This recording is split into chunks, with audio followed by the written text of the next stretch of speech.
but it hit directly in the middle of one of the World Trade Center towers.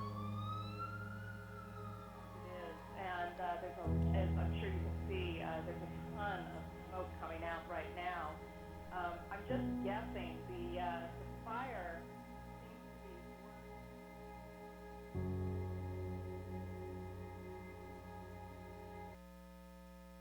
to be. I pledge allegiance to the flag of the United States of America and to the republic for which it stands, one nation, under God, indivisible, with liberty and justice for all.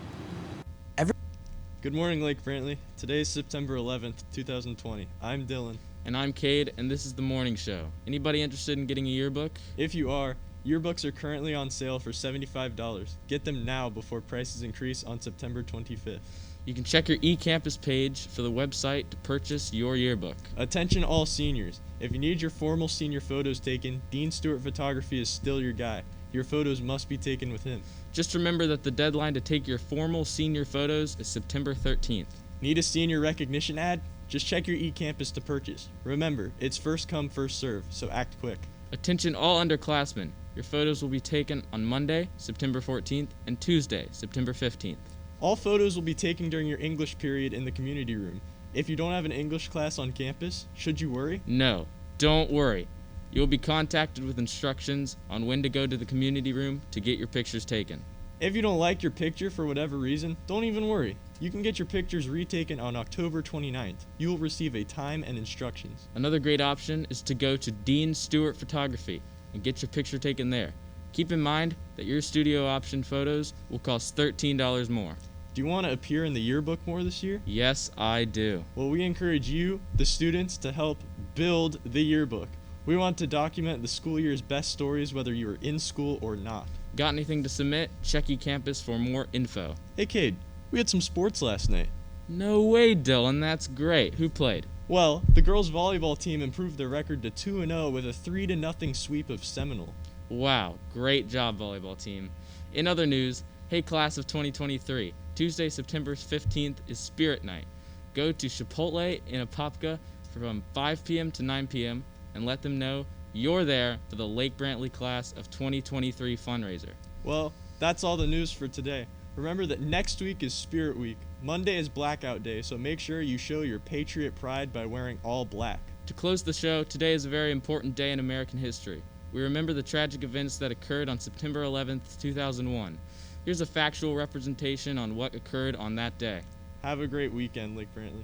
Everybody knows what happened on 9/11, right? The truth is most of my peers, I was born after 2001, don't. They almost certainly don't know why it happened. Most probably don't even know who did it. Such things aren't taught in schools now. So here's what took place on that fateful Tuesday, what the United States of America did about it, and why it's one of the most important days in American history. September 11, 2001 began as a beautiful morning on the East Coast. America was at peace, not embroiled in any foreign war. Passengers boarded their early flights, headed to business meetings, or to visit relatives across the country. Tragically, they were not the only ones who boarded planes that morning. 19 Islamic terrorists, organized by the terrorist group that calls itself Al-Qaeda, directed by its leader Osama bin Laden and drawn from 4 Arab countries, also boarded planes that morning. All of the planes, the terrorists were split among 4 of them, were cross-country flights. Their tanks were filled to capacity with jet fuel.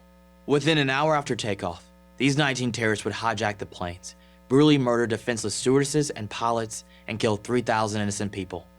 At 8:46 a.m., a hijacked American Airlines flight leaving Boston crashed into the North Tower of the World Trade Center, the international symbol of America's economic power.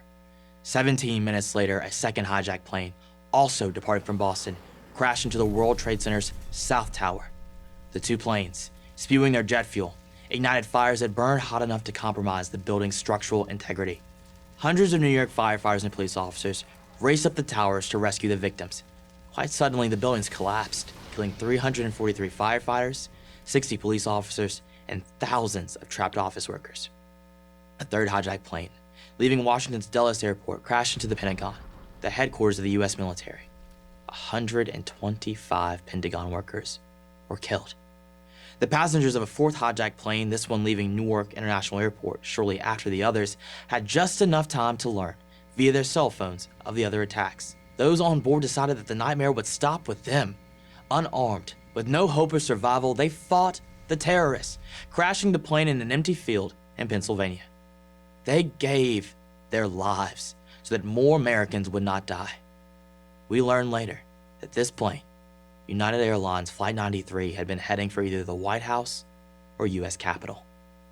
The Islamic terrorists who launched these attacks made a number of claims about their motivations. But here's the truth. They did not murder thousands of Americans because they disagreed with America's Middle East policy. And they certainly didn't do it because they were poor and hopeless. They were all either from wealthy or middle-class Arab families.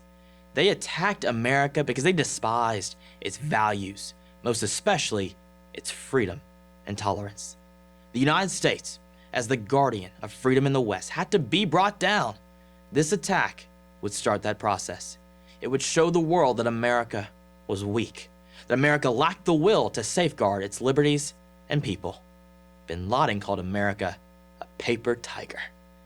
In the days immediately after the attacks, the terrorist leader and his many supporters in the Muslim Middle East believed he had proved his point. Mothers across the Muslim world named their babies Osama. Bin Laden's face adorned posters in homes, and kids in Pakistan wore Bin Laden t-shirts. But on the afternoon of September 14th, President George W. Bush visited the twisted, still smoldering wreckage of Ground Zero, where the Twin Towers had stood, and megaphone in hand, promised that America would not be cowed. "I can hear you," he said. "The rest of the world hears you. And the people who knocked these buildings down will hear from all of us soon." And they did. America launched its war on terror, destroyed the terrorist leadership, and sent Bin Laden into a decade of running and hiding. Within 6 months, kids in Pakistan were no longer wearing Bin Laden t-shirts. And 10 years later, the CIA located and a team of Navy SEALs killed the terrorist leader. America will always have her enemies. There will always be those who despise our freedoms, who hate our democracy, who want to see America buckle in the face of tyranny, to sacrifice our way of life to appease those who despise it. And we will always be faced with a choice: to surrender our freedoms or to preserve them, to grovel before those who hate us, or to honor the lives of the nearly 3,000 Americans who died on 9/11. But first, young Americans need to learn what happened that day. I'm CJ Pearson for Prager University.